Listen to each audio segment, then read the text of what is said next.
it, forget it, let it all disappear.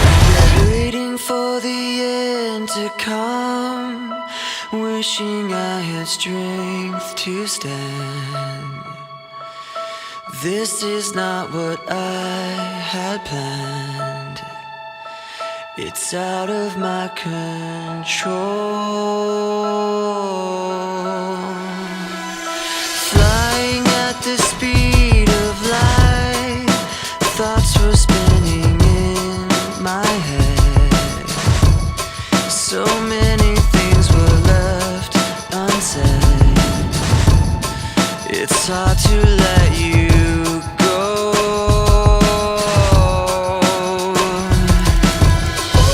I know what it takes to move on. I know how it feels to lie.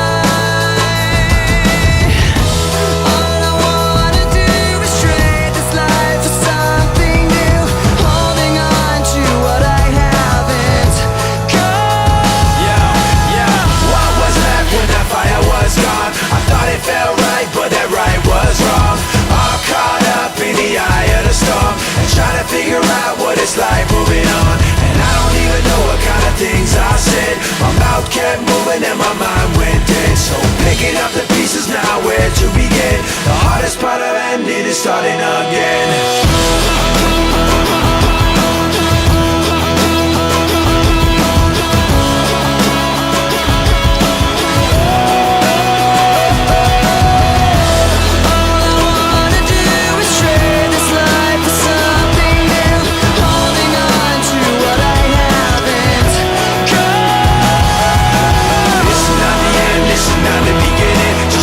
Like a riot rocking every revision. Would you listen to your tones in the violent rhythm? Words sound steady, some melodies don't get me say yeah. The fists flying up in the air, like we're holding on to something that's invisible there. Cause we're living at the mercy of the pain and the fear. Until we get it, forget it, let it all disappear.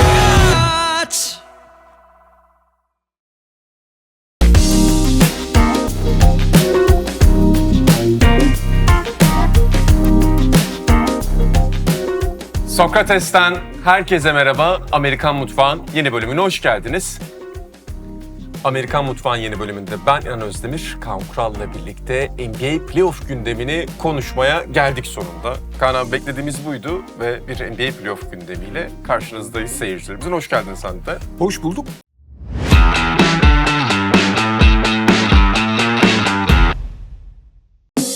Çarpıcı kokunla meydan oku. Blade. Daha tabii henüz playoff'a girmedik ama hatırlayacaksın salı günkü programda konuşmuştuk. Çok cazip görünen kağıt üzerinde bir play-in bizi bekliyor. Ben yani play-in başladığından beri play-in'in geçmişte çok değil zaten ama en dikkat çekici, en çekişmeli, en ilginç play-in olabileceğini düşünüyorum. İlk 4 maçta bizi hiç şaşırtmadı. 4 maçta bıçak sırtı. 4 maçı da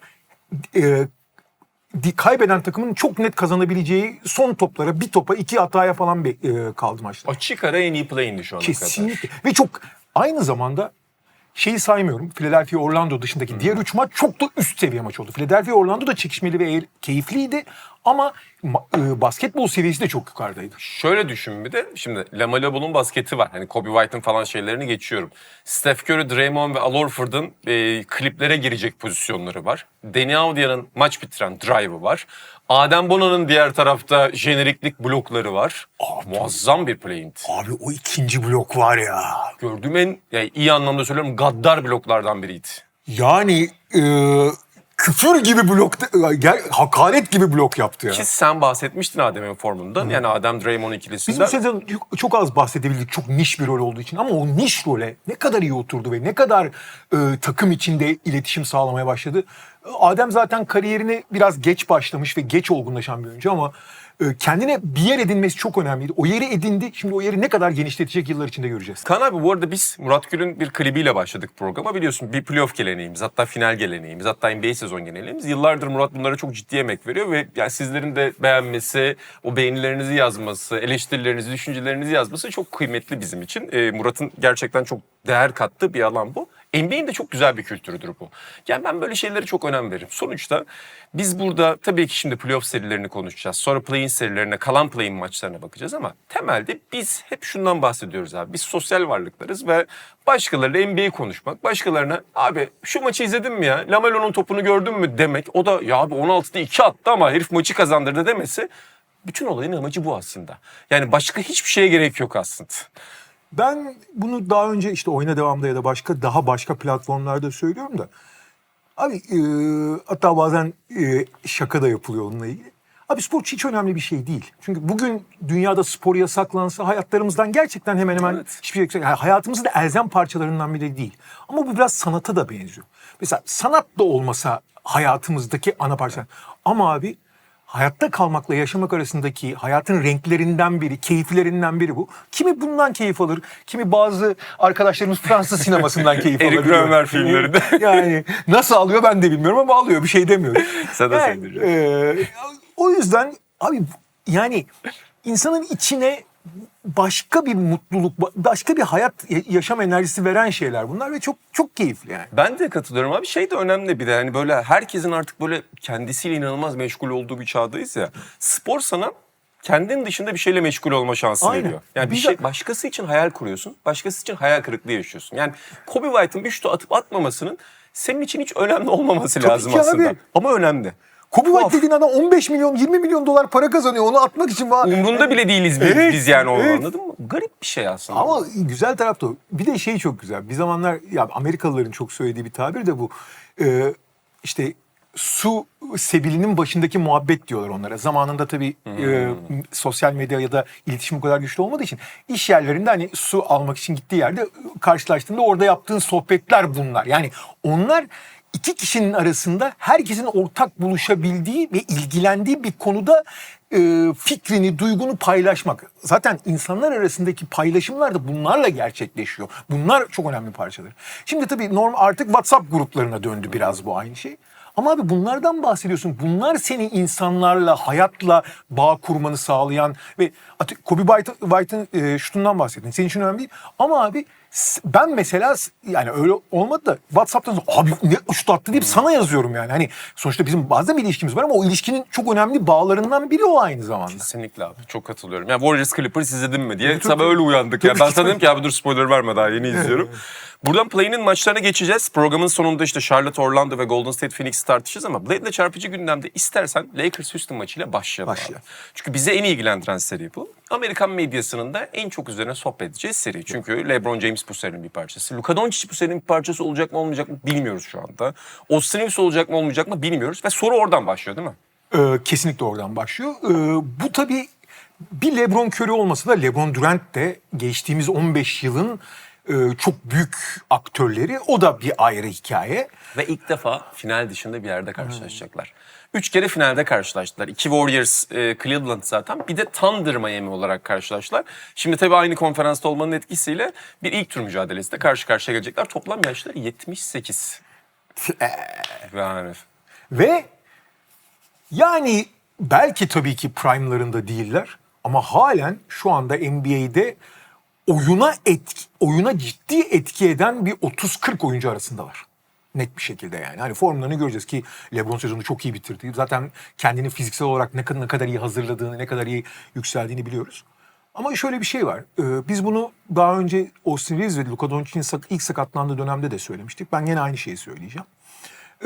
Bu arada Austin Reeves'in oynaması mucize. Yani mümkün değil aslında. Doncic'in bir oynama ihtimalinden bahsediliyor ama o da çok düşük bir ihtimal. Belki 6. 7. maçta deniyor ama çok düşük bir ihtimal, dönse bile %100 olacağı kesin değil. O yüzden onların birer faktör olmadığını varsayarak konuşuyoruz ki zaten 6. 7. maça kalır mı o bile belli. Bu arada fikstürü gördün değil mi? Gördüm. Diğer serilere göre bir şey yapmış NBA. Biraz uzun tutmuş bu Evet, seriyi. sonra Yani doğru. 3 gün şeklinde gittiğimiz çok da şey var. Yani en uzun süren seri olacak ilk turda eğer uzarsa. Evet ama şöyle bir şey var. Çok basit bir matematik var abi. Sayı yok Lakers'ta. Yani şimdi bir takımın değerli oyuncularını kadrodan çıkarırsan takım kalite kaybeder. Çok basit mantığıyla. Fakat burada 2 tane önemli sorun oluyor. Senin eksikliğin belli bir rolde olursa Abi o rolü eğer yeterince doldurabilecek oyuncu yoksa veya alternatifin azsa veya o bölgede ya da mesela herhangi bir pozisyonda mesela 3 tane sakatım var, 3 de pivot. Tamam mı? Abi belki de en iyi oyuncu olmuyor ama orada çok büyük bir boşluk oluyor. Vakum oluşuyor. Burada da belki pozisyon olarak değil ama rol olarak ikamesinin çok az olduğu, yani diğer oyuncuların bunu çok kolay kolay kapatamayacağı. Yani mesela Tim Hardaway Jr. olsaydı Lakers'da, Tim Hardaway Jr. çok önemli bir oyuncu değil belki. Yani mesela Rui Hachimura'dan daha önemli değil, önemli demezsin mesela belki. Ama abi o kadar değerli olabilirdi ki. Yani 22 sayı atabilir çünkü. Aynen. Çünkü matematik şu abi. LeBron James, tamam mı? Bu yaşında, tamam, formda da diyelim ki 30 sayı attı. Abi bugün bir NBA maçını kazanmak için, Houston'ı yenmek için yaklaşık 105-110, en az 110 sayı atman gerekiyor. Abi 80 sayıyı nereden bulacaksın? Bu biraz hakikaten çok klasik bir bakkal hesabı. Ama abi çok Doğru. Çok, yani bu bakkal hesabının altında işte takımın rolleri, pozisyonları, işte kullanımları, onların hepsini değerlendirerek söylüyorum. Bu bakkal hesabı çıkmıyor abi. Yani Rui Hachimura'nın 20 atması gerekiyor. Atabilir, olabilir. Şimdi Marcus Smart'ın kesin 12-13 atması gerekiyor. Tamam, o da 6-7 olabilir. değil. O da olabilir. Luke Kennard'ın çok yüksek atması Hayır, gerekiyor. tamam, ona da çok ekstra şut soktum. 5 tane şut soktu. 17 o attı. Bir de onların yanına abi Dominator'ın ya da Jackson Hayes'in katılması lazım. Dominate'ine Jackson Hayes de 25 attı. Nereden alabiliriz ekstra? İşte Lara- Jake Laravia'nın çok biraz iyi oynaması Laravia, lazım. Bronny James'in devreye girmesi Tamam. lazım. Yine çok zor 110. Vanderbilt'te iki tane turnike kaybetti. 110'a çıkmak zor hakikaten. Abi bütün bunlar olduğunda bile 110'u bulamıyor. Bak hepsinin iyi senaryolarını düşünüyoruz ancak LeBron için de 30 bence iyi senaryo burada. Abi bütün iyi senaryolarda buraya geldik ya. Şöyle LeBron sezonun son 5-6 maçında biliyorsun müthiş formdaydı. Muazzam oynadı. Ve hani Doncic ve Reeves'siz dakikalarda Lakers'ı gerçekten çok verimli tutuyor. Suyun üzerine tutmuyor. Yani 100 pozisyonda artı 11 falan yapıyorlar. Ama 48 dakikayı öyle kurguladığında hakikaten LeBron'un 35-36 atması lazım. Ya da senin Houston'ı çok aşağıda tutman lazım. Reeves ve Doncic'le sen kabaca söyle. Gene bakkal hesabı üzerinden gidiyoruz. Hani ilerlemiş istatistiklere çok girmiştik. Bu sefer bakkal hesabına. Abi Reeves'le Doncic'le sen 50 sayı kaybettin. O 50 sayıyı koyabilecek bir Tim Hardaway Jr.'ın, ne bileyim Dennis Schroeder'in falan olsa, bak üst düzey oyunculardan bahsetmiyorum ben. Doğası gereği skora daha yatkın oyunculardan bahsediyorum. Kalitesi çok yüksek olmasa da. Öyle bir oyuncu yok Lakers'da. Sorun o. Yani zaten burada senaryo şu abi. Luka'nın 4. maçta dönme ihtimali olsa sen şey dersin. Bir tane maçı ben çalıp oraya kendimi atayım. Çünkü Luka yarım bile dönse bu seriyi ilginç hale getirebilir. Tabii, kesinlikle. Ama Luka'nın tamamen dönmediğini düşündüğümüz tahmin senaryosunda Lakers'ın tam tersi şunu yapması lazım. Houston'ın hücumunu duvara çarptırması lazım. Lakers'ın savunması Houston'ın zaaflarına saldırabilecek bir savunma mı? Değil. Yani top yeterli, kaybı zaafı var Houston'ın Yeterli mesela. Ona saldırabilir mi Lakers? yeterli değil. Yeter. Yani Lakers özellikle bu kadro çok daha yüksek bir dirençle ve konsantrasyonla oynayacağı için Lakers iyi bir savunma takımı kesinlikle değil, ama bu playoff atmosferinde bu kadroyla bu ikincil oyuncuların çok daha çaba göstereceğini düşünebilirsin. Ama abi yeterli değil. Yani bu takımı ancak basatın üstüne çıkaracak bir savunmayla yapabilirsin ve top kaybına, şimdi Vanderbilt dışında da senin böyle savunmada oyunu bozacak oyuncun olmadığı için. Smart yapacak bunu. Laravia'nın elleri iyi bu arada. Ama şimdi Smart Laravia bile yetmiyor abi. Aynen. Çünkü Hachimura ile LeBron muhafazakar savunmacılar, vücut savunmacılar. Aiton da öyle. Aiton da elleri kullanmaz. Hayes havada bloklar seni sadece. Yani yerde topa saldıracak oyuncu sayısı çok az. Ya Smart zamanında öyleydi, hadi yine yapar falan da bir yere kadar. Vanderbilt dediğin gibi. Vanderbilt o konuda çok iyi ama Vanderbilt'i kullanmanın tabii başka handikapları oluyor yani. Buradan bir formül çıkarmak yani gerçekten çok yetmezmiş gibi. Abi bu takımda 3,5 ball handler, topla karar verici, topla oynayıcı var. 2 tanesi kayboldu, gitti, sakat. Yarım Marcus Smart, yani yarı yarıya diyelim, ve LeBron. Şimdi bu LeBron'un üzerindeki yükü, tamam LeBron sezonu çok iyi getirdi, fiziksel olarak kendini çok iyi hazırlamış falan, eyvallah, LeBron sonuçta. Ama abi bu o 32, yani Miami'deki hali için bile çok ağır bir yük. Şimdi diyelim ki bütün ball handling görevlerini ikinci Cleveland dönemi, yani 2015-2016 LeBron gibi yaptı. Eyvallah. Skoru da 30'unu da attı. Eyvallah. Bunları da yaptı. Yapabilirse ne hala? Ama o zaman savunmada hiçbir şey beklememen lazım. Ki maalesef savunmada da bir şey beklemen gerekiyor. İşte sorun orada. Çünkü rebound alman gerekiyor Tabii ki. senin. Houston'a karşı savunma reboundını alamazsan Houston seni öldürüyor zaten. LeBron rebound'a girmezse kim girecek? Bu sefer de öyle bir problem çıkıyor.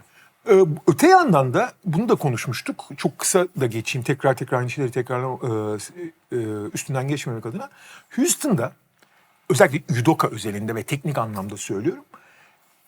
Bazı 2 sezondur süren hatta çok basit inatlardan vazgeçmiş gözüküyor. Yani gerek Reed Shepherd'ın ve Amen Thompson'ın kullanımı, gerek Alperen'in bitiriciden çok daha üretici, daha hazırlayıcı rolde olması. Özellikle ben Amen Thompson'ın rolüne çok bakıyorum. Reed Shepherd'ın rolüne. Daha dengeli sahaya, daha dengeli yayılmış.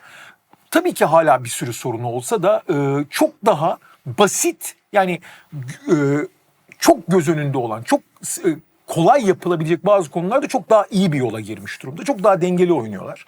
Onu söylemek lazım. Biraz endişe verici tabii. Kevin Durant normal sezonu en fazla dakika oynayan 2. oyuncu olarak tamamladı. Zaten Amen Thompson da orada. Amen Thompson, Tyrese Maxey, Kevin Durant sürekli zirvedeler bu konuda. Amen Thompson 1 oldu, Durant 2 oldu. Maxey sakatlandığı için toplam dakikadan bahsediyorum. Şimdi Amen olabilir, tamam mı? Amen genç oyuncu, çok dinamik oyuncu, yüksek olabilir. Abi Durant'i sen bu kadar kullanırsan bunun handikaplarını görürsün abi. Bakalım. Orada şeyi merak ediyorum ben. Şimdi Alperen ve Kevin Durant'in bu seriye yaklaşımları nasıl olacak? Çünkü eğer Houston top kaybetmezse en kötü gecesinde bile Lakers'a üstünlük sağlayabilir. Ve Alperen eşleşmesinde özellikle Kaan abi. Şimdi geçen sene playoff'ta Alperen Draymond Green'le eşleşti. Yani eşleşebileceğin en büyük ustalardan biri. Gördük. Sabah demecini duydun mu? Ne demiş? Draymond geçen sene playoff bana çok şey anlattı. Psikolojik anlamda büyüdüm. Aynı zamanda Draymond Green'e karşı oynayarak da ne kadar daha farklı ve ne kadar daha üst düzey bir savunmayla karşılaşacağımı anladım. Çok büyük ders oldu demiş. Ve orada ilginç olan şey biliyorsun Draymond aslında Avrupalı oyuncuları pek sevmiyor. Ve Avrupalı Dur bak, oyuncuları kimi seviyor be? kimseyi sevmiyor da Avrupalı oyuncuları çok da sallar. Yani Sabonis'e çok sallar. Alperen'e saygı duyması da Draymond'un, ki farklı bir basketbol gözü vardır, çok önemliydi orada. Ve işte bu sene Alperen Ayton'a karşı çok ciddi bir yoğunluk avantajı var Alperen'in. Yani vücudu koyduğunda Ayton ona çok cevap veremiyor maçın içinde. Hayes'e karşı da bir hüner avantajı var. Çünkü Hayes aslında iyi bir savunmacı ama çok zıplayan bir savunmacı. Alperen onu fake'le yanıltabilir. İşte bu eşleşmede dolayısıyla J.J. Redick birebir de bence sürekli savunmayacaktır Ayton ve Hayes'e Alperen'e. Yardım getirecek. Burada Alperen ne kadar dağıtıcı olacak? Yani ne kadar şütörleri bulacak? Ne kadar bitirici olacak? Nasıl bir seri bekliyorsun onun için? Alperen'in elinde daha çok top olacağı, hazırlayıcı pozisyonda kalacağı için bence pivotla bile savunmayabilir. Yani Alperen'in topla oynamasını daha çok engellemeye çalışabilir. Hachimura'yla falan eşleştirir. Yani Amen Thompson'a mesela Evet, uzunlardan evet. birini verip San Antonio Aynen Spurs'un öyle. falan filan bazen Aynen, denediği gibi, aynen başka öyle, takımların aynen. denediği gibi. Yani Alperen topla daha az hüner gösterebilsin. Yani fizik olarak belki üstünlük sağlasın ama topla hünerini göstermesin diye çabalayabilir belli oranda. Maçın özellikle kritik yerlerinde LeBron'la savunabilir mesela. Deneyebilirler bunu. Evet. LeBron çok akıllı çünkü oralarda. Fizik olarak da ezilmez Alperen'e. Ama oyunun artık daha fazla Reed Shepherd, Kevin Durant, Alperen ikili üçlü oyunları üzerinden döndüğünü biliyoruz. Houston'ın esas hücum gücü de orada zaten. Lakers'ın verebileceği, daha doğrusu iyi eşleşmeler var. Ben Alperen'in pivotun Amen Thompson'ı büyük oranda savunacağını, belli o yerlerde tabii ki savunabilir ama o eşleşmeleri değiştirerek J.J. çok şey deneyecek. Denemek zorunda abi. Her şeyi denemek zorunda. Yani. Denemek zorunda olan Lakers. Tabii. O ilginç taraf ve çok düğüm atacaklar Alperen'in üzerine de KD'nin üzerine de. Burada kritik nokta Alperen'in top kaybı yapmaması çok önemli olacak. Yani belli bir miktarda yapacaktır ama bu şeyleri yapmadığı zaman Alperen çok büyüyor sahada. Abi perimetreden yavaş yavaş sırtı dönük gelmediği zaman Alperen çok etkili oluyor. Ama onu yaptığında çok top kaybedebiliyor. Houston için kritik konu maçın ortada kalmasına izin vermemeleri lazım. Yani maçın mümkünse 3. çeyrek sonunda bitirmiş olmaları lazım. Koku almasını istemeyeceksin. Yok abi. Yok. Orada gerek LeBron, gerek oyun tecrübesi, gerek Houston'ın buralarda biraz tedirginlik yaşaması, Durant'in eskisi gibi maç sonu oynayamaması, biraz hem fiziksel hem şeyden dolayı, yorgunluktan dolayı oralarını artık daha iyi savunuluyor. Yani Durant artık sadece şut atıyor. Yani dribbling üzerinden çok az şey yapabiliyor. Yaşı ilerlediği için ya da fiziksel olarak çok kendini iyi hissetmediği için. Ve oralarda işte Lakers'da biraz underdog olduğu için hakemler falan da biraz destek verebilir. Son 5 dakikaya maçı kazanmış rolde girmesi gerekiyor işte. Evet. Bir de abi sonuçta Houston atıyorum Reed Shepherd'ı sahaya attın diyelim. Son 5 dakikadasın. Abi LeBron çağıracak Reed Shepherd'ın adamını sürekli. Çağıracak, mismatch oynamaya çalışacak. Oralara bırakmamak lazım maçı. Tahminde ne diyorsun? Bu tahminde bir daha belirtelim. Biz hiç dönmeyeceğini mi düşünüyoruz Duka'nın? Ona göre de bir alternatif yapalım Ben siz. dönmeyeceğini, dönse bile etkili olamayacağını, 4-1 bitecek bence. Yani 6. maça kalmayacak ki. 4-1 bitmeli bu arada. Yani 6. maçı bırakırsan gerisi sıkıntı olabilir senin için. Şöyle söyleyeyim 4-1 ama 4-0'a daha yakınım ben. Ya ben LeBron'un böyle bir tane acayip şey maçı oynayacağını düşünüyorum. Atıyorum 43 sayı LeBron, 39 sayı Alperen falan böyle bir düello izleyeceğiz ve kritik bir top Marcus Smart'ın elinde kalacak abi. Böyle bir maç senaryosu hali. O kritik topları sokma ihtimali çok düşük oluyor. İşte bak 43-39 şuraya da yazıyorum. Alperen'le LeBron'un bir düellosunu izleyeceğiz. Paylaşımlarımızı yapacağız. Kritik bir yerde top Marcus Smart'a gelecek. Hissediyorum o maçı şu anda. Kritik toplar Marcus Smart'ı bulur abi. Bulur abi bir şekilde. Ben 4-1 diyorum ama hakikaten 6'ya bırakmaması lazım. Yani Luka %50 bile dönse çok büyük tehlike yaratır sana. Dönmemen lazım orada. Buradan Süper'den Enerji Boost'la birlikte istersen en enerjik serilere geçelim. Çünkü ikinci en merakla beklenen seri de bence Batı'da. O da Denver Nuggets, Minnesota Timberwolves serisi Kaan abi.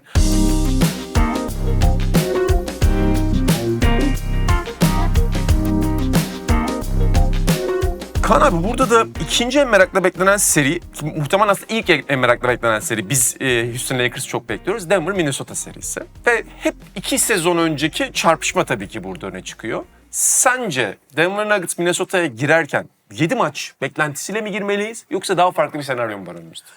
Ya bu Minnesota takımın ben biliyorsun 2 senedir hatta 3 senedir hep söylüyorum. Abi her şey var bu takım. Yani hücum savunma dengesi var, yüksek volümlü üçlük atılıyor. Gerçekten çok değerli bir savunma ana ekseni var. Jaden McDaniels ve Rudy Gobert'le. Anthony Edwards da kendini konsantre ettiği zaman üst düzey savunmacı olduğunda zaten muazzam üst düzey bir takım olsun. Fizikli, dediğim gibi bu kadar fizikli olup bu kadar yüksek volümlü üçlük atabilmek de büyük bir meziyet. Donte DiVincenzo, Anthony Edwards, Jaden McDaniels, Julius Randle ciddi anlamda sahaya spacing yapabilen oyuncular. Randle ve işte Anthony Edwards hem içeriden hem dışarıdan oynayabilen oyuncular. Gobert arkada. Abi her şey komple. Artı bu takım Denver'ı elemek için özel olarak dizayn edilmiş gibiydi ki bunu da başardılar. Tim Connelly tarafı zaten Tim Connelly böyle dizayn etti bu takımı. Şampiyonun ertesi senesi eledi bu takım Denver'ı da. Şimdi buraya kadar her şey gayet iyi. Fakat şöyle bir şey var. Minnesota'nın her zaman olduğu gibi geçtiğimiz 3 senede aynı şey. En büyük rakibi kendisi bir kere. Yani bir turdan bir tura durum belli olmuyor. Abi geçen seneyi hatırla mesela. Minnesota ilk 2 turuna özellikle Julius Randle özelinde bu biraz daha belki de öne çıkıyor. Julius Randle'ın kariyerinin en iyi playoff'unu yaşadığı ilk 2 turda konferans finalinde döküldü. Minnesota da öyle. Ama bu Minnesota Memphis serisi vardı 3 sezon önce hatırlamıyor musun? Yani hangi takım kendine daha az zarar verirse o tur atlayacaktı. En sonunda Minnesota atladı değil mi o turu? Yani inanılır gibi değil ya. O yüzden Minnesota'nın sahada ne koyacağını öngörmek çok zor. Yalnız Denver'a karşı gerek daha önce oynamış olmaları, gerek bu takımın Denver'a karşı dizayn edilmiş demeyelim ama Denver'la en iyi eşleşebilen takım olması ve açıkçası bu özellikle sezon sonunda kendi standartlarının bile üzerinde iniş çıkışlardan playoff atmosferi olduğu için daha odaklı bir takım olmasından dolayı bu seri Minnesota'nın son dönemde gösterdiğinden çok daha iyi bir Minnesota göreceğimizi düşünüyorum. Ama abi şimdi istikrarsızlık Minnesota'nın DNA'sında var. Ama bu kadarı değil abi. Bu sezonun sonu özellikle tamam sakatlıkların da etkisi vardı ama çok ciddi bir istikrarsız hastalığı var Minnesota. Ve ne olursa olsun bu Jaden McDaniels, Rudy Gobert ekseninde Rudy Gobert'le bir takımın bir savunma alışkanlığı olması lazım. Ve maalesef ki Rudy Gobert takımlarının diyelim daha iyi daha kötü olduğu dönemler vardı. Ama ben son bir aydaki kadar abi 150 falan yediler ya. Öyle değil. Bu alışkanlıkları kaybetmek, şimdi playoff'a geldiğin zaman tamam odaklandık beyler hadi 3. vites. Abi o iş öyle olmuyor. Özellikle işin savunma tarafı çok daha ister. Koordinasyon ister, dikkat ister, devamlılık ister. Bunları ben ciddi anlamda Minnesota'nın zedelendiğini düşünüyorum bu konuda. Artı Jaden McDaniels'ın sakatlıktan döndüğünü ve beklenenden erken döndüğünü, Anthony Edwards'ın sakatlıktan döndüğünü unutmayalım. Onların performansının %100 olmaması koşulunda bu savunma devamlılığını kaybetmesi sebebiyle bu Minnesota'nın geçtiğimiz 2 yıldaki Minnesota gibi Denver'a karşı çok daha dirençli olabileceğini, daha doğrusu Minnesota standartını çok zirveleri çok zirve, dipleri çok dip ya. O zirveleri de kolay kolay çıkamayacağını düşünüyorum. Öte yandan Denver, Peyton Watson'ın durumu hani belirsiz olsa da full sağlığına kavuştu. 12 maçlık galibiyet serisiyle geliyorlar. 12 maçlık galibiyet serisi yalnız çok etkileyici bir seri değildi, onu söylemek lazım. Hani 12 maçı pat San Antonio yaptığı gibi pat herkesi yenerek gelmediler. Ama ne olursa olsun galibiyet serisi bu. Ne olursa olsun sağlıklı bu. Ve abi playoff'u nasıl oynamasını gerektiğini en iyi bilen 2-3 takımdan biri yani Denver. O yüzden ben bu serinin daha kolay olacağını düşünüyorum Denver adına. Yani 7 maç öngörmüyoruz şu anda ilk bakışta. Şimdi burada ilginç olan şey şu abi. Nikola Jokic'i tutmak, durdurmak mümkün değil belki ama ligde en iyi sınırlayan takım Minnesota olmuştu. O 2 sene önceki 7 maçlık seride ki yani benim hayatımda izlediğim orada en iyi serilerden biri. Yani konferans finali ya da NBA finali olmayan izlediğim en iyi serilerden biri. O 2000'ler başından falan işte konuşuyoruz Sacramento Lakers falan. Cidden onların bir alt katına koyabileceğim bir seriydi. Hatırlar mısın Minnesota'nın ikinci maçta yaptığı savunmayı? Ya da sonra yok için ilk 2 maçı kaybettikten sonra 3 ve 4'te takımı döndürmesi. 7. maçta Minnesota'nın geri dönüşü. Bir küçük ekleme yapayım. Bence bu sezonun bütün maçları izlemediğim için hani çok geniş konuşmayayım ama benim seyrettiklerim arasında sezonun en iyi 2 maçından birinde Minnesota Denver oynadı. Gerçekten öyle. Bu arada Noel diğeri de, maçı. Noel maçı. Diğeri de Denver maçıydı. Denver bu arada yani genelde Denver ligin en iyi maçlarını oynuyor zaten. İşte burada her zaman Minnesota'nın bir şey formülü vardı. Karl Anthony Towns'u Jokic'e verirlerdi. Arkasından da Rudy Gobert'le potayı korurlardı. Ama bu Towns-Randall takasından sonra Randall'la aynı etkiyi yapamıyorlar Jokic'in sırtında. Randall da güçlü bir savunmacı. Çok kuvvetli. Ama Karl Anthony Towns kadar Jokic'i savunamıyor burada. Şimdi bir düğüm var orada Chris Finch'in elinde. Gobert'le birebir savunmak istemiyorsun çünkü Nikola Jokic çok iyi çözüyor. Wemby'yi de çözüyor, Gobert'i de çözüyor. Uzun savunmacıları çok iyi çözüyor. Ama Randall'ı verdiğinde Randall'ı da faul problemine sokabiliyor ve Randall da çözüyor. Şimdi Gobert'i verdiğinde de ikili oyun sıkıntısı oluyor senin bir şekilde. Hem birebir hem ikili oyun sıkıntısı. Şimdi McDaniels'ı mı deneyeceksin? Onu da denedi. Edwards'ı mı deneyeceksin? Jokic savunmasında ne yapacak sence Minnesota? Allah ne verdiyse abi.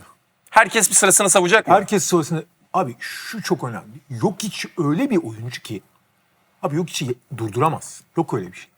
Yavaşlatamazsın bile. Ama yıpratabilir misin? Yorabilir misin?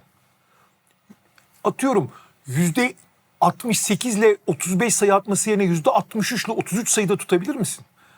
11 asist yapacak zaten. 11 asisti yapıyor. Ama 3 yerine 6 top 5 top kaybettirebilir misin? Bunlara bakacaksın abi. Oralarda kazanıyorsun maçı zaten. Tabii ki. Yani Jokic'ten dayak yiyeceksin, tamam mı? Evire çevirici dövecek seni. Ama sen de hani bir tane karnına vurabildin mi? Bu kadar dayaktan sonra ayağa kalkabildin mi? Buna bakacaksın yani. O yüzden Kyle Anderson falan bile atacaklar. Tabii Yani ki. herkes atacaklar. Ve burada Kaan abi Denver'ın avantajı bu sezon. Tamam savunmada çok kötülerdi ama. Pardon, çok özür dilerim. Tabii. Biraz da Stephen Curry taktiği gibi hücumda üstüne gideceksin abi Jokic. Yani o yıpratma. Çünkü abi Jokic tarihin en büyük hücumcusu. Ona yapabileceklerin elinden geleni yap. Kafasını karıştıramıyorsun da. Yıprat, zorla, başka sürekli bir şey değiştirmesin. Ama hücumda da üzerine git sürekli. Abi biraz yor, biraz yıprat. Başka türlü olacak gibi değil. Edwards hep onu yapıyor bu arada. Evet. Edwards sürekli yok içi perdeye çağırıyor. Gel baba perdeye senin üzerine saldıracağım yapıyor. Burada yalnız Jamal Murray'nin inanılmaz formda olması da Minnesota'nın çok canını sıkıyor. Çünkü abi Gobert'le tuttun diyelim. Hemen handoff'a gidiyorlar. Jamal Murray Gobert bırakıyorlar.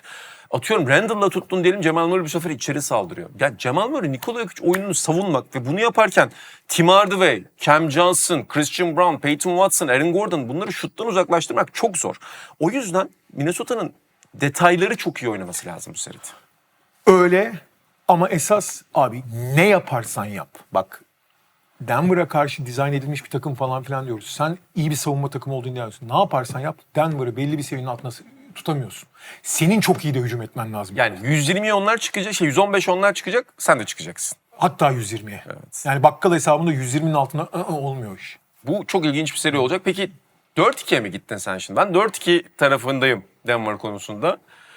Yalnız ilk 2 maç çok kritik olacak burada abi. Şimdi ilk 2 maçtan birini Minnesota çalarsa uzun bir seri hazır olun.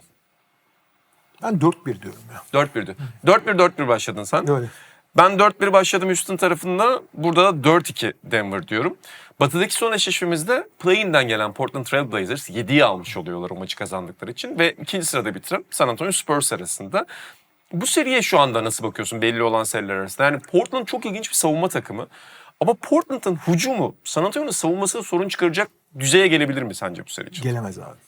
En büyük sorun da o zaten. Bu arada bence bu seri çok iyi ki böyle oldu. Yani çünkü San Antonio'nun aslında Phoenix de çok iyi olurdu. Çünkü Phoenix de başka şeyler yapıyor ama eğer San Antonio şampiyonu olacaksa onların önüne engel çıkarmak adına Portland'ı çıkarmak. Çünkü Portland gerçekten bu takımı fiziksel olarak en çok yoracak takımlardan biri.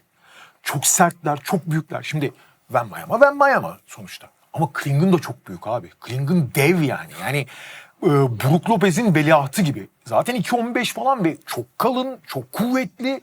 Daha henüz genç, çok toy belki ama özellikle sezonun ikinci yarısında, yani ikinci sezonda sezonun ikinci yarısındaki gelişimi de gördüğün zaman çok kuvvetli. Bu Wembanyama ile eşleştiği zaman Wembanyama'yı fiziksel olarak da çok yıpratacak. Ama senin değindiğin konu çok önemli. Portland iyi bir savunma takımı, çok fizikli bir takım. San Antonio da fizikselliği özellikle kısa pozisyonlarında falan seviyor ama Portland çok daha fiziksel takım. Onları bayağı dayak atacaklar. Dayak atmaya çalışarak yenecekler. Ama abi Portland hücumu çok sorunlu bir hücum. Şimdi Jeremy Grant döndü ama ne kadar oynayacağı belli değil. Şimdi Jeremy Grant, Jrue Holiday, Scoot Henderson sezonun büyük bölümünü oynamamıştı. Döndü ve çok da iyi durumda. O da çok fiziksel bir oyuncudur bu arada. Yani Stephen Castle'ın ve işte Darren Fox'un, işte Dylan Harper'ın temaslı oyunu, özellikle Stephen Castle'ın fiziksel oyununa yanıt verebilecek çok az takımdan biri. Hatta daha fiziksel. Jrue Holiday çok fizikseldir. Evet. Scoot Henderson acayip fizikseldir. Yani resmen guardlar arasında, bizim normalde uzunlar arasında görmeye alıştığımız kıran kırana bir vücut vücuda mücadele. Biraz çok 90'lar gardı tipi var hepsinde. Of. Çok sertler. Güreşçi gibi hepsi. Evet. Şimdi ama abi ne Jrue Holiday, ne Scoot Henderson. Scoot zaten şut atamıyor doğru düzgün. Scoot Henderson. Ne Tumani Kamara. Tumani Kamara da çok değerli bir oyuncu ama özellikle savunma tarafında. Ana rotasyonda bu takımın da ciddi anlamda bir hücumda skor sorunu var. Jeremy Grant'in burada dönmüş olması önemli çünkü Jeremy Grant skorer ne olursa olsun. İyi skorer diyemeyiz ama skorer en azından. Burada iş Deni Avdia'ya yakalıyor. Fakat şöyle bir problem var. Deni Avdia sezonun ilk bölümünde muazzam bir skorer olarak öne çıktı. Belki de Corey Maggetti'nin veliahtı olarak, yani NBA'in en fazla temas üzerinden baskete potaya giden oyuncusu olarak ki yeni jenerasyonun en iyisiydi bu. Yani sürekli foul alıp sürekli Luka Doncic gibidir biraz böyle ama onun daha da hakemlere oynayan tarafını ve oynuyor. daha da dikine oynayan Evet. tarafı. Direkt potaya, Doncic artık potaya kadar gitmiyor. Direkt potaya kadar giden tarafı. Müthiş. Bel sakatlığından sonra sezonun orta bölümünde o formdan çok uzak. Ama sezon sonunda tekrar full sağlığına kavuştu ve tekrar yani vurup kırıp, yani şey gibi, kar küreme makinesi gibi dağıtarak girip skor yapıyor. Ama şöyle bir şey var. Yardımda Wembanyama'nın olduğu senaryoları Avdia'nın işi çok zor. Çünkü Avdia savunmacısını ve yardımdan gelen, yandan gelen oyuncuyu yıkıp geçiyor. Yıkıp geçmesinde foul de alıyor. Ama topu potaya atarken onu durdurabilecek Wembanyama gibi biri olduğu zaman o Avdia'nın hayatını çok zorlaştırır. Spurs orada fiziksel temasa girmek zorunda değil. Yani Spurs gardı Avdia onu geçtikten sonra panik yapmak zorunda değil. Çünkü arkada kendisini toparlayacak bir Wemby var. Ve Doncic gibi potadan belli bir mesafeden potaya kadar gittiği için tam Wemby'nin ağına düşecek bir durum. Aynen. Burada Klingen'ın Wemby'yi müthiş box out etmesi ve Avdia'nın koridorundan uzak tutmaya çalışması lazım elinden. Ve yani. Klingen'ın acayip bir hücum ribandı tehdidi var ya. Şu an NBA'nin en iyi hücum ribandı alan oyuncusu. 4.5 hücum ribandı alıyor Stephen'ın sakat olduğunda. Zaten zirvede bitirdim. Şimdi Williams ve Klingen'la inanılmaz hücum ribandı aldıkları için Wemby'nin biraz ondan korkması gerekecek. Anca Avdia'yı savunmakta Aynen. zorlanması için. Ama şimdi Portland hücumundan konuşuyoruz. Bir istatistik vereyim. Şimdi hepimiz üstün maçlarını izliyoruz abi. Ortalama bir basketbol izleyicisini ya da hatta kendi aramızda bile şunu sorsak, ya NBA'de en fazla top kaybeden takım kimdir diye. Herkes Houston der muhtemelen, değil mi Türkiye'de? Ya da işte tanking yapan takımlardan birini söylersin. Abi Portland ligin en fazla top kaybeden takımı. %16.8 hücumda top kaybediyorlar. Brooklyn, Houston, Golden State, Charlotte ve Washington'dan daha fazla top kaybediyorlar. Bak bu takımlardan bazıları bilinçli top kaybediyor hücumlarını işletebilmek için. Bunun sorunu da şu abi. Bu takımın tam bir point guard'ı yok çünkü. Yani Deni Avdia ve Jrue Holiday aslında kariyerlerinde point guard değil de point 1.5 numara, 2.5 numara olması beklenen oyuncular. Scoot'u artık topu vermek istemiyor Thiago Splitter. Scoot'u daha ikinci guard olarak kullanıyorlar. Şimdi top sadece Jrue Holiday'de, Avdia'da döndüğü için, Sharp ve Scoot oradan uzakta oynadığı için, Kamara falan zaten topla oynamıyor. Grant de topla çok oynamıyor. Portland'a karşı topa baskı yaparsan o topu alma ihtimalin var. Ve San Antonio'da Castle'la Fox da bunu sürekli yapıyor. Ya pek San Antonio öyle topu baskıda yapmaz. Düşün ya. Çünkü San Antonio şu riski alabiliyor. Topa baskı yaptıklarında o riski arkada telafi edecek bir uzunları var. O yüzden tıpkı Houston gibi Portland'ın da buna çok dikkat etmesi lazım. Kesinlikle, kesinlikle. Yani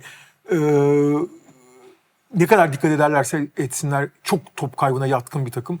Ve San Antonio Wembanyama'nın kaleciliği ve topa baskıyla birlikte Portland hücumu zaten hani sınırlı bir hücum.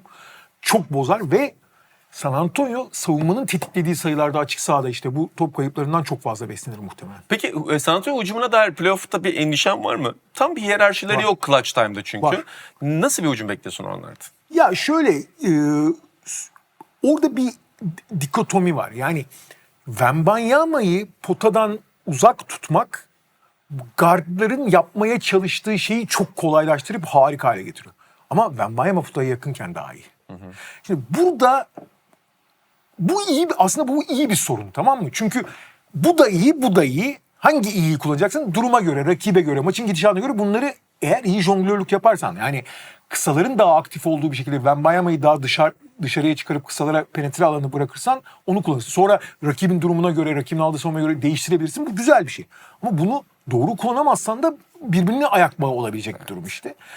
San Antonio buralarda henüz çok tecrübeli değil. Bu oyuncular buralarda çok tecrübeli değil. Ama özellikle Wembanyama Kessel özelinde pek çok genç oyuncu var ama bunlar abi gençler, tecrübesizler, bu baskı altında Alperen anlatmıştı, hatırlıyorsun, o playoff atmosferinin ışıkları bile farklı olabiliyor. Bir anda Ama- şey oldum demişti, kitlendim demişti Ama mesela. abi Kessel'da, Wembanyama'da abi böyle atmosferin büyümesinden çok etkilenecek.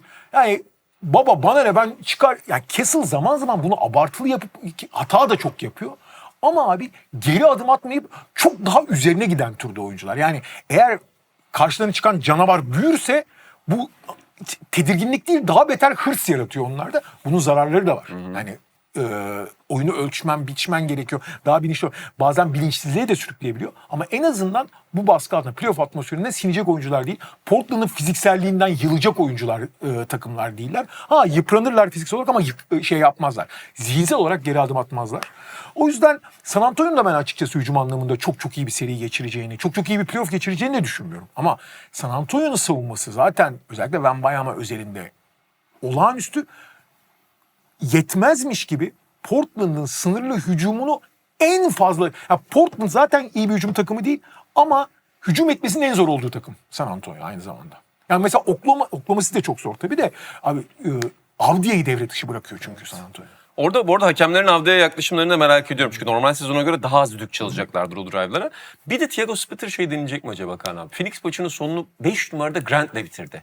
O 5'i gördün değil mi? Drew, Shaden, Deni Avdia, Jeremy Grant, Tumani Kamara. Bu arada Jeremy Grant söyleyeyim, Shaedon Sharp'ını unuttum. O da döndü ama o da %100 değil. Yani 5 kısa deneyip böyle acaba Wemby'nin ve Spurs'un aklına karıştırmaya çalışacaklar mı? Mecburlar abi. her Bir şeyler deneyecekler yani. Her şey deneyecekler. 4-1'e yakınım şu anda bu seride ben. Sen bir 4-0 atmayı seversin ama bu seri o seri mi? Houston'da da 4-0 yakınım ama 4-1 dedim. Bunda da 4-0 yakınım ama 4-1 diyeceğim. 4-1 diyeceksin burada. Peki Doğu'ya geçelim istersen buradan Kaan abi. Çünkü 2-7 eşleşmesiyle başlayalım Doğu'da da. Tam San Antonio'nun tersinden gidelim burada. Boston'la Philadelphia yine playoff'ta buluştular. Al sana bir 4-0 diyeyim ben şimdi. Direkt 4-0 mı diyorsun? Ben 4-1'e yakınım bu seride. Yani Embiid'li senaryo mu düşünüyoruz, Embiid'siz senaryo mu? Sen iki senaryoyu dön. Embiid'siz. İki Embiid'li olması da çok bir şey değiştirmez. Serinin ortasına dönse Çok bir şey değiştirmez. ne senin için burada? Yani Boston'ın hücum matematiği ve üçlük matematiği mi Philadelphia'ya çok ağır geliyor? Philadelphia iyi savunma takımı değil. Philadelphia'nın devamlılığı, savunma konsantrasyonu, savunma koordinasyonu çok sorunlu. Philadelphia'nın çok patlayıcı olabildiği senaryolar oluyor. Şimdi play-in maçı oynadılar, seyrettik. Orlando sağ olsun çok yardımcı oldu kendilerine. Paolo Banchero ya zaten özellikle son 1,5 senedir çok eleştiriliyor. Bence üst düzey kabul edilen bir oyuncu için gelmiş geçmiş en korkunç maçlardan birini oynadı. Yani rezaletti açıkçası. 6 top kaybettik. Bazı top kayıpları var. Baba iyi mi, sarhoş musun falan dedirtiyordu yani. Ve rakip savunmanın ona göre pozisyon almasını o kadar kolaylaştırıyor ki. Yani hiçbir şekilde ani hücum etmiyor. Çok yavaş hücum ediyor. Rakip savunmanın ona göre bükmesini çok rahat sağlıyor yani. Philadelphia Orlando'yu yenmesine. Daha doğrusu sadece bu play maçına bakmayalım. Yani son bir ay, 1,5 aya bakıyorsun. Philadelphia'nın iyi yaptığı şeyler var. Mesela play maçını Paul George o kadar iyi oynamadı. Paul George çok formda şu anda. Bu çok önemli. Tyrese Maxey artık çok elit bir skorer. Çok elit bir oyuncu. Ama hücumda zaten ben çok sorun yaşayacağını düşünmüyorum. Mesela play-in maçında da biraz daha rollerin netleştiğini görmüştük. Tyrese Maxey artık resmen Kobe Bryant gibi oynuyor. Yani ana atıcı her şey. Paul George onun tamamlayıcısı. V.J. Edgecombe da mesela diğer şeylere çok daha yöneldi. Daha az top oynayan mesela 11 rebound aldı play-in maçında falan. Hani herkesin biraz daha rolü belli olmuş gibiydi. Kelly Oubre bu arada çok iyi bir maç oynadı play-in maçında. 5 üçlük soktu falan. Ama abi şimdi zaten 8 kişiye indirdiler rotasyonu. Bu takımın hücumda iyi olabileceğini varsayıyoruz. Paul George daha iyi oynayabilir. İşte dediğim gibi V.J. Edgecombe'un hücumdaki rolü biraz düştü ama daha diğer işleri yapmaya yöneldi. Quentin Grimes falan kenardan geliyor. Buraya kadar her şey iyi, hoş, tamam mı? İşte Adem Mona savunma, Andre Drummond işte rebound ve hücum Köşe üçlü. Köşe üçlü sokuyor. Son dönemde üçlükler atıyor. Tamam, buraya kadar iyi. Ama abi bu takımın aslında çok kötü bir savunma malzemesi yok. Ama korkunç savunma yapıyorlar abi.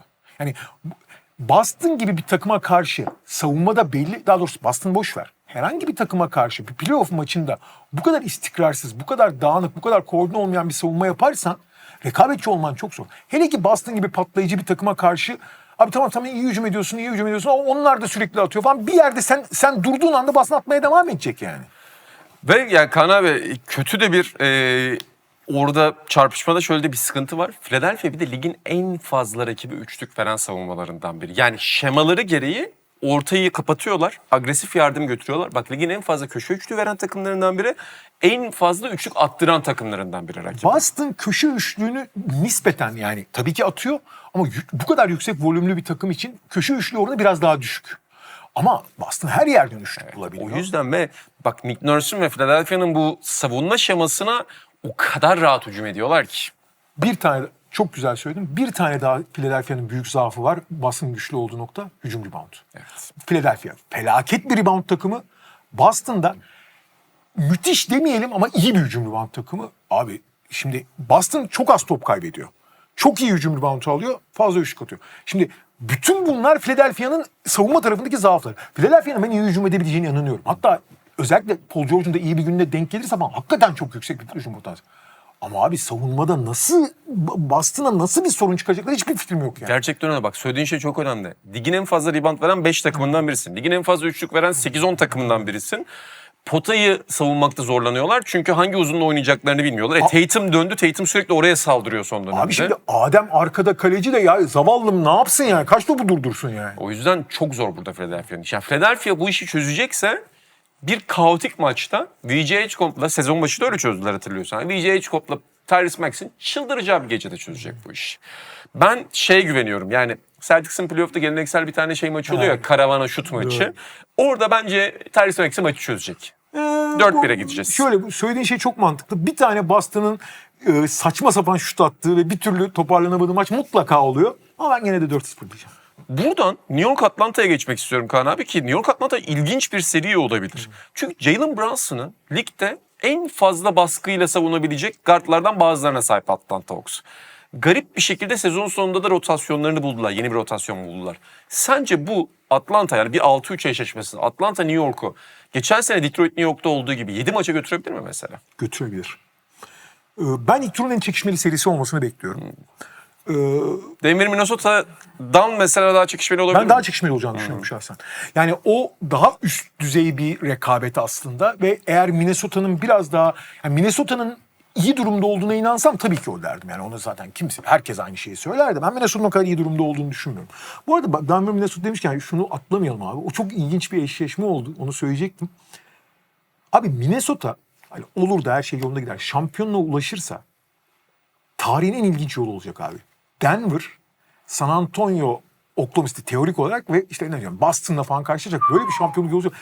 Ama diğer tarafta Denver için de abi. Evet. Denver'da Minnesota, San Antonio, Oklahoma City ve işte Boston, New York kimse. Onu geçmesi lazım. Bu akıl almaz bir yolculuğu. O yüzden Denver'ın son gece kazanması ilginçti. Evet. Ya da yani San Antonio'nun orada uğraşmaması da ilginçti. Şöyle San Antonio için çok şey değişiyordu aslında. Denver için hiçbir şey değişmiyordu. Denver için sadece ilk turdaki rakip değişiyordu.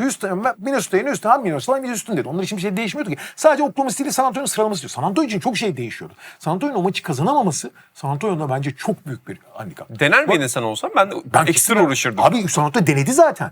San Antonio Van Bayern dışında kimseyi dinlendirmedi ki. Herkes de oynadı, yenemediler. Denver'da umurunda değildi. 3. 5. Yani Julian Strother falan muazzam oynadı. Bu arada diğer tarafta Denver'ın da yolu çok zor dedik.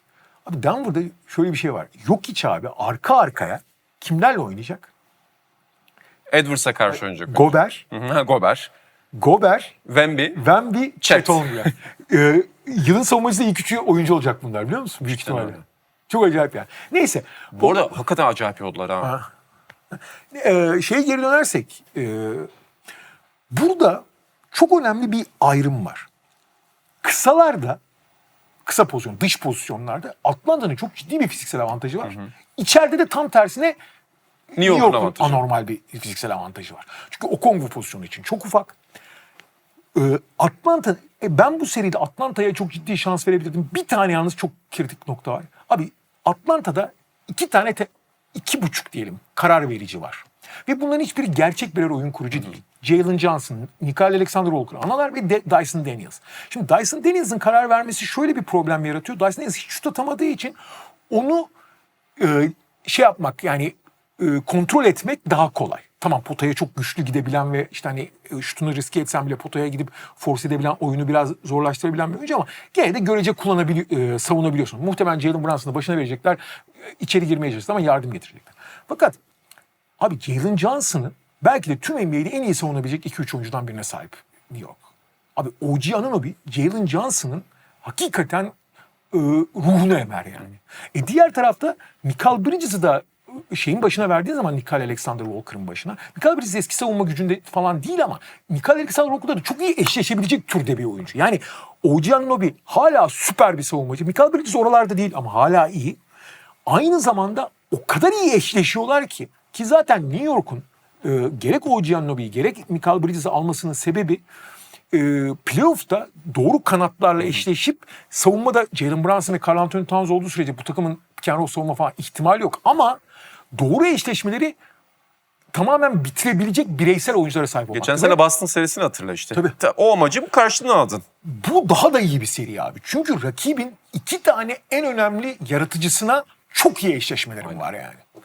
Peki orada ne düşünüyorsun? Şimdi Jalen Johnson'la tabii OG savunacak ama Jalen Johnson'ın sanki şöyle de bir problemi olacak. Jalen Johnson çok iyi bir yarı saha oyuncusu değil.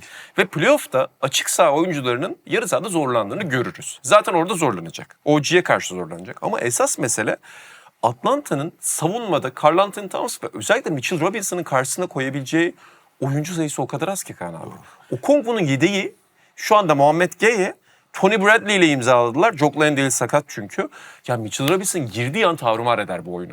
Abi şimdi zaten yani bu seri çekişmeli geçecek dedim de sen öyle şeyler söylüyorsun. Ben de söyledim. Abi sen şimdi bak bu eşleşmelerden bahsettik. Abi Atlanta'nın hesabı Mitchell Robinson onları yer abi. Evet. Yani şey gibi T-Rex çıktı abi karşımıza. 19 dakikada bu sene 11 rebound almış ortalama Mitchell Robinson ki zaten kafası öyledir. Playoff'ta da öyle gider biliyorsun. Şöyle söyleyeyim. Mitchell Robinson'ın sahada olduğu sürede her 3 hücum rebound'un ikisini New York alır. Ama bak bu seride çekişmeli olmasını sağlayacak şey şu bence. Sonuçta New York'ta olursa olsun Brunson üzerinden oynuyor. Ve Nickeil Alexander-Walker ve Dyson Daniels'da müthiş bir bağlama. Aynen. Orada bir baskı kuruyorsun. Diğer tarafa geldiğinde de Atlanta'nın çok güzel bir avantajı var. Evet Jalen Johnson yarı sahada zorlanıyor ama Atlanta çok hızlı top çeviriyor. Top kimsenin elinde 2-3 saniyeden fazla kalmıyor ve çok üçlük kullanıyorlar. Atlanta bu seriye biraz sıcak girebilirse, yani Nickeil ve Dyson son dönemde düzeldi şut anlamında. Nickeil, Dyson, biraz Jalen Johnson, biraz Jonathan Kuminga, biraz CJ McCollum falan filan toparlayabilirlerse yarı sahada matematiksel olarak bazı maçlarda New York'un üzerine çıkabilirler.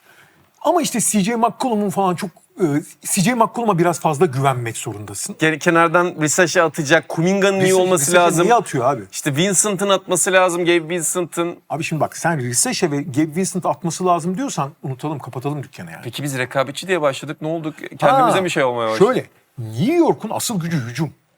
Ama Atlanta New York hücumuyla da çok iyi eşit. Biraz evvel bahsettiğimiz şeyler sen de bahsettin. Abi Jalen Brunson'ı en iyi savunabilecek takımlardan biri. Evet. Jalen Brunson iyi savunulsa bile belli bir üretim sağlayabiliyor ayrı konu. Ama Jalen Brunson da sezonun belli bir dönemi hariç geçtiğimiz yıl keskinliğinde değil.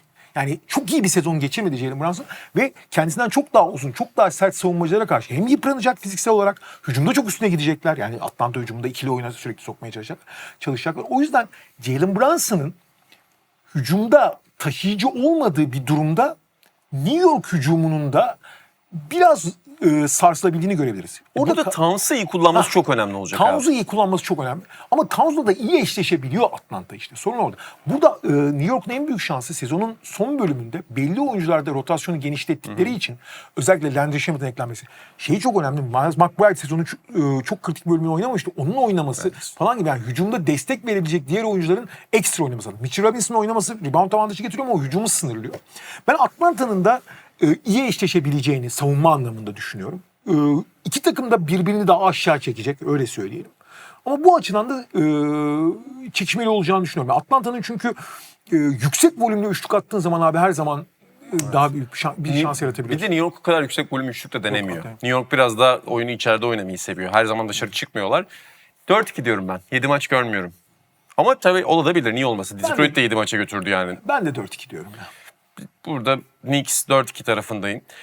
Cavs Raptors serisi. Buna da birazcık böyle daha rekabetçi olmasını bekleyenler var. Daha az rekabetçi olmasını bekleyenler var ama 4-5 eşleşmesi neticesinde ve Toronto beklentilerin üzerine çıktı. Hani biz yine üstü olacaklarını düşünüyorduk ama Toronto'nun yalnız Kaan abi sezonda şöyle bir durum var.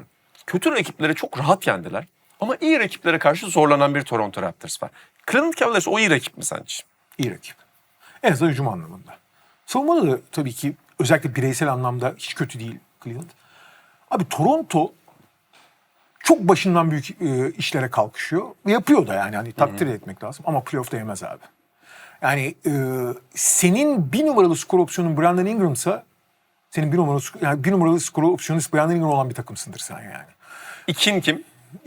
Scottie Barnes'la R.J. Barrett sorumluluğu bölüşüyorlar. Bu arada R.J. Barrett çok önemli bir aşama kaydetti orada yani hani saygı duyuyorsun. Ama bunların hepsi sezon başında söylediğim şey hiçbir şey değişmedi. Abi bunların hepsi zaafları olan belli kalitede oyuncular ama bu kadar ve üst düzey oyuncular değiller. Kaliteli, zaaflı kaliteli oyuncular. O yüzden abi bunların hiçbiri bak Jakob Poeltl, R.J. Barrett, Brandon Ingram, Immanuel Quickley, Scottie Barnes'ı saymıyorum. Scottie Barnes, bunların hepsi abi diğer takımların vazgeçtiği oyuncular. Bazen bu tip zaaflı oyuncuları yan yana getirirsin birbirlerinin zaaflarını kapatıp güçlü yanlarını öne çıkarırlar. Burada öyle bir durum da yok ki. Bu takım çok iyi bir savunma takımı. Topu çok baskı yapabiliyor. O çok önemli işte.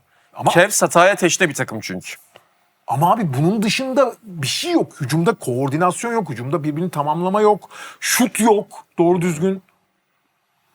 O yüzden kötü takımları bozarak bir şekilde kazanarak zayıf savunmaları sürpriz ederek kazanıyorlar. Hiçbir iyi takım yenemiyorlar abi. Yenemezler. Ha muazzam bir Brandon Ingram gününe denk gelirsin. Çok ekstra şut attıkları. Bazen bir iki maçta denk geliyor böyle ekstra şut attıkları günleri. Normalde iyi bir şut takımı asla değiller. Çünkü Scottie Barnes şut atmıyor. R.J. Barrett eskisine oranla atsa da şütör değil. Immanuel Quickley dışında şütör yok ki takımda. Brandon Ingram da şütör değil. Brandon Ingram orta mesafe atar. Üçlük atmaz ki. Jakob Poeltl eski gücünden çok uzak. Evet. Jakob Poeltl dışında doğru düzgün uzun yok zaten. Colin Murray boyolsuz 5 numara oynatmak zorunda kalıyorsun. Abi ne var yani? Orada işte bak onu merak ediyorum. Darko Rajakovic acaba bir laboratuvara sokar mı takımı? Şundan Sokmak bahsediyorum. zorunda. Bak abi bak. Biraz evvel Lakers'dan falan bahsettim. Aha, denemek Abi, zorunda dedik. Çünkü normaliyle rakibi yenemiyorsan başka şeyler yapacaksın. Şunu düşünüyorum abi. Şimdi atıyorum Mobley ve Jarrett Allen var karşıda. Şimdi Cleveland'ın zaten rotasyonu belli işte. Harden, Mitchell, Mobley ve Allen. Şimdi orada da 5. oyuncu kritik olacak. Çünkü Dean Wade sürekli sakatlanıyor. Jalen Tyson'la biraz daha kısa oluyorsun falan filan. Ama işte Keon Ellis, Dennis Schroeder falan güzel bir rotasyonum var elinde. Abi acaba Toronto, Jacoby Walter'larla, Colin Murray Boyce'larla kaosa gider mi? Yani biz teknik ve estetik açıdan Cavs'i yenmekte zorlanabiliriz ama Cavs'in bir panzehiri varsa, bir aşil topuğu varsa playoff'larda Cavs fiziksel oynayan takımlara karşı sinen bir takım.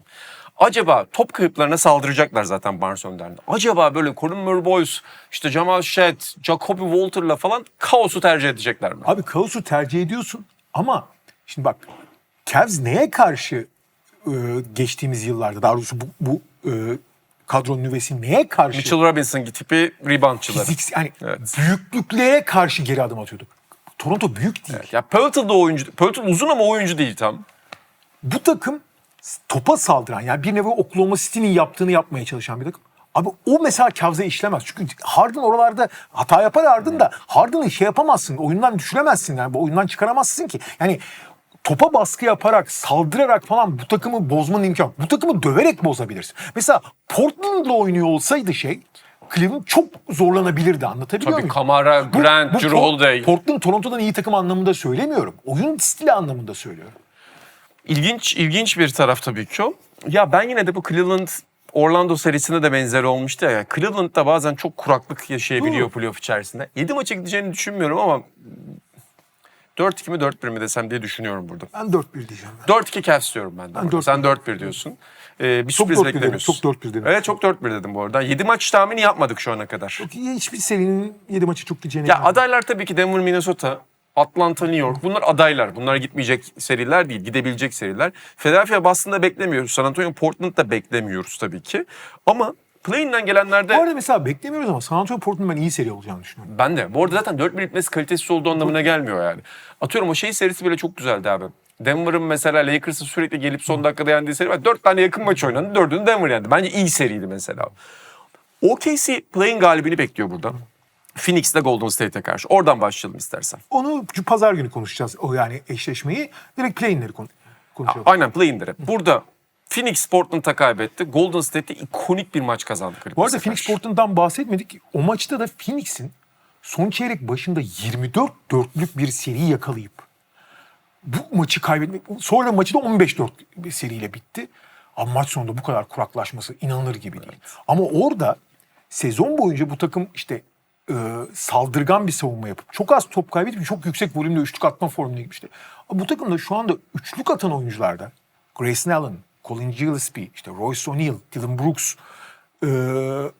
Devin Booker hariç, ki biliyorsun sezonun çok büyük bölümünde Devin Booker kendi standartlarının çok altında hücum etmişti. Abi sezon sonunda Devin Booker daha yüksek hücum standartına çıktı. Fakat takımın totali büyük oranda düştü isabet oranında. Bu da abi hücumu bir anda çok güdükleştiriyor. Zaten çok üst düzey hücumcu diyebileceğin oyuncu yok. İyi şütörler var. Topu paylaştıkları zaman rakibe şey yapabiliyorlar. Ama abi bu kadar şut düştüğü zaman da zorlanır ki maç sonunda gördük Portland maçı. Şimdi Golden State'le oynayacaklar. Abi şimdi Golden State Clippers'ı yendi. Fakat abi öyle bir maç oldu ki kimse Stephen Curry'nin %100 olmasını, hatta 25 dakika sınırıyla oynanacak deniyordu. Abi Stephen Curry ikinci yarı oynadı.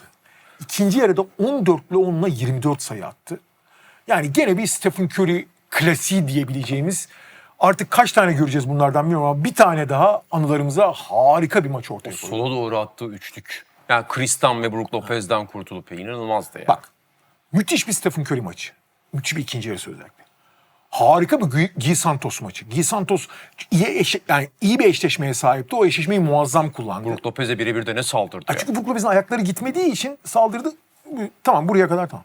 Abi buna rağmen, bak bütün bunlara rağmen çok iyi oynayan bir Clippers da yoktu bu arada. Çok iyi de oynamadı Clippers. Benedict Maturin çok ekstra bir maç oynadı ama onun dışında da işte Kristan da fena değildi falan ama işte Garland falan.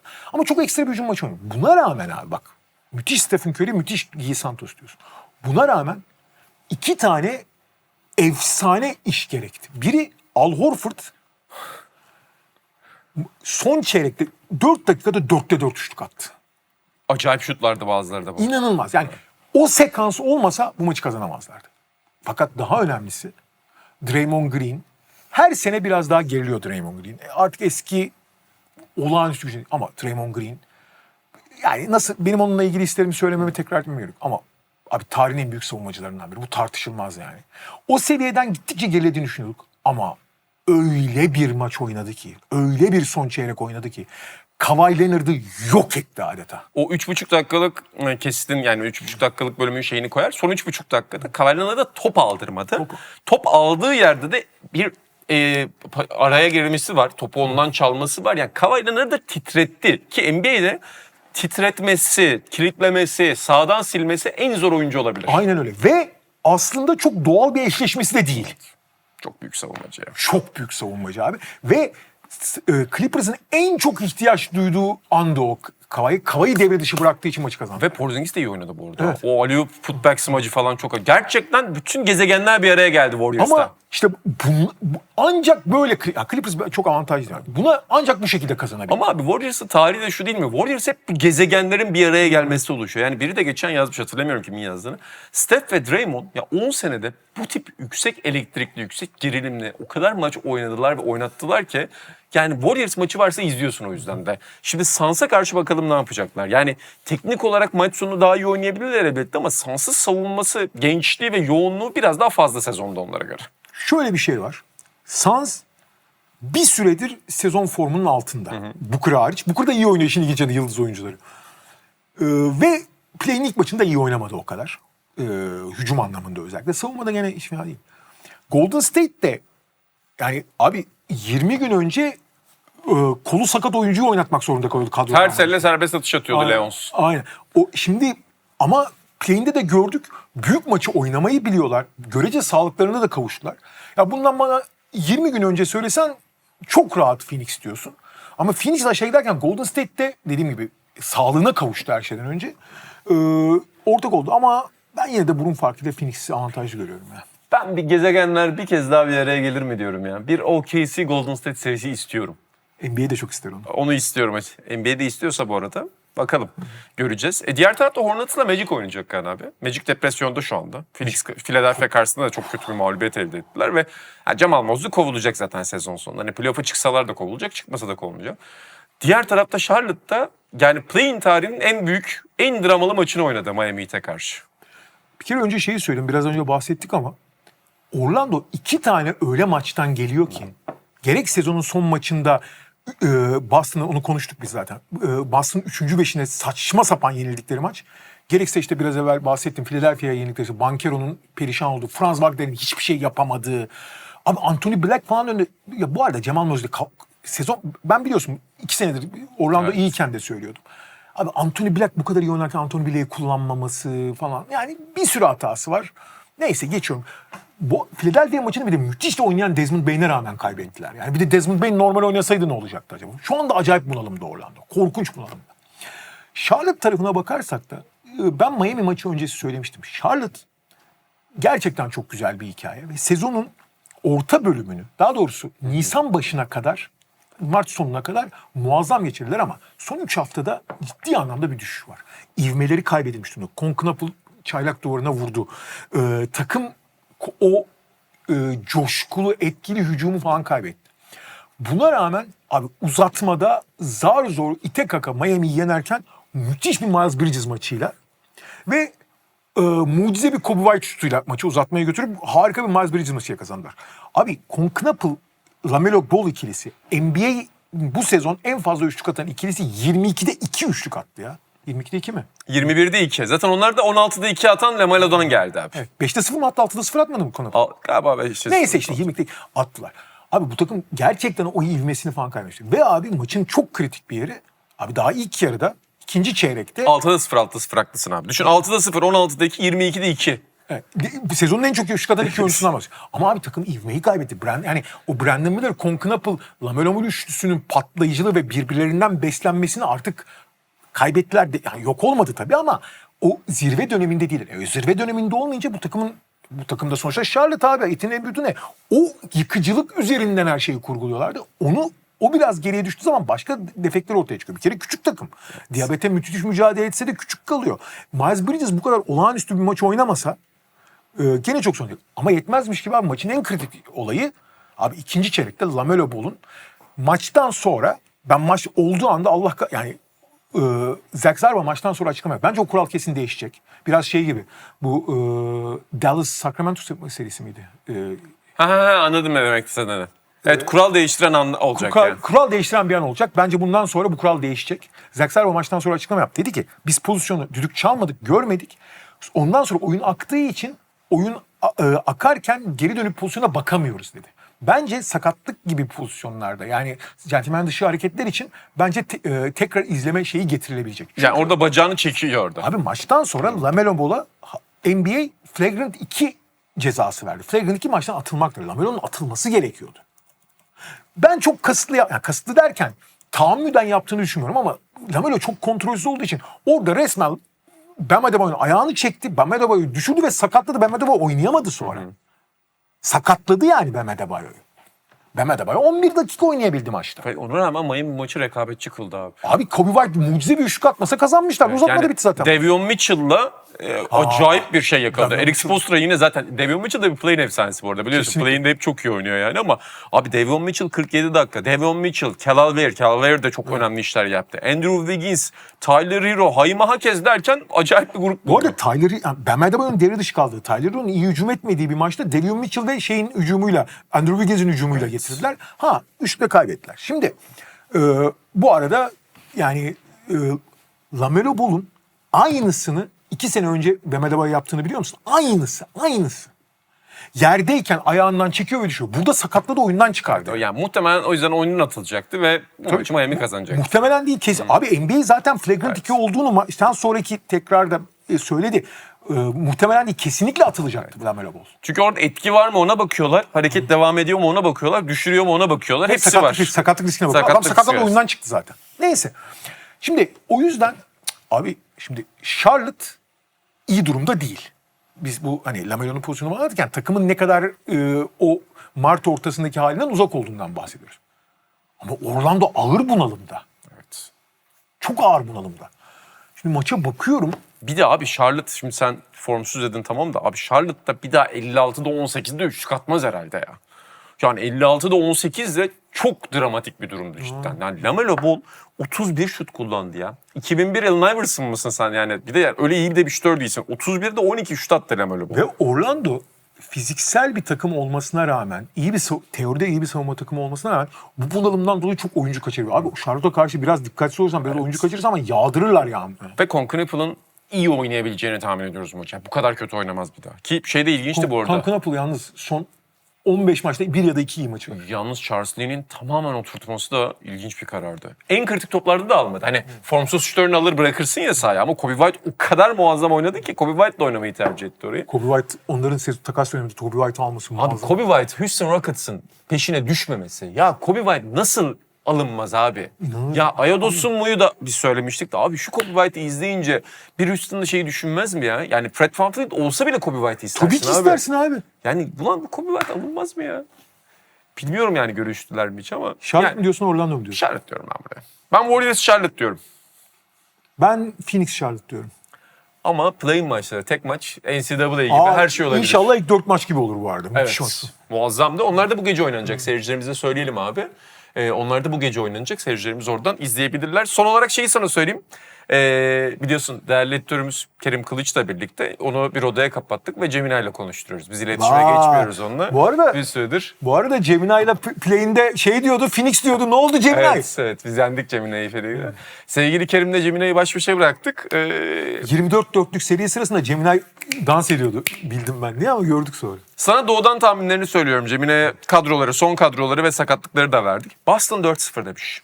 Aferin. New York 4-1 demiş. Güzel.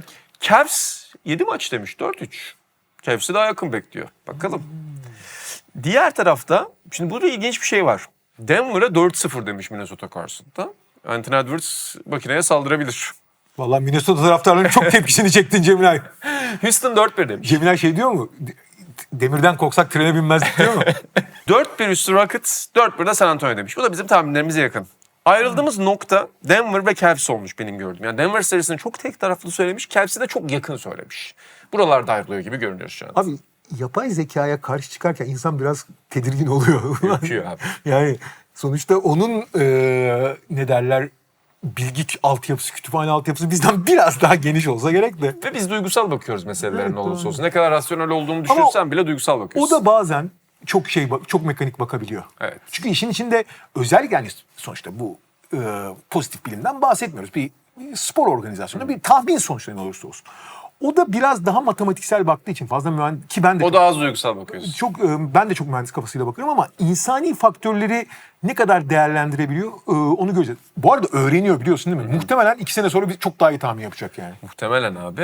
Bakacağız. Playoff'ta da takipte olacağız. Yapay zeka mı organik sallama mı göreceğiz.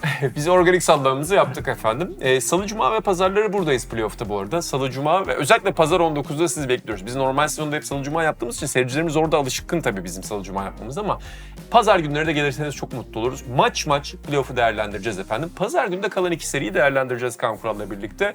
Amerikan mutfağı. Kalan 2 seriyi ve cumartesi oynanacak 4 playoff maçı. Evet, inanılmaz da sert başlıyor ve playoff'un ilk turu da en zor yayın yapması dönemlerinden biri. En Bütün yoğun. maçlar o kadar yoğun geçiyor ki ama çok da keyifli geçiyor bir yandan. Dileriz güzel bir playoff olur. Dileriz basketbol, NBA, Amerikan mutfak, Sokrates dergi sizleri birazcık mutlu edebilir. Hoşça kalın diyelim efendim. Hoşçakalın.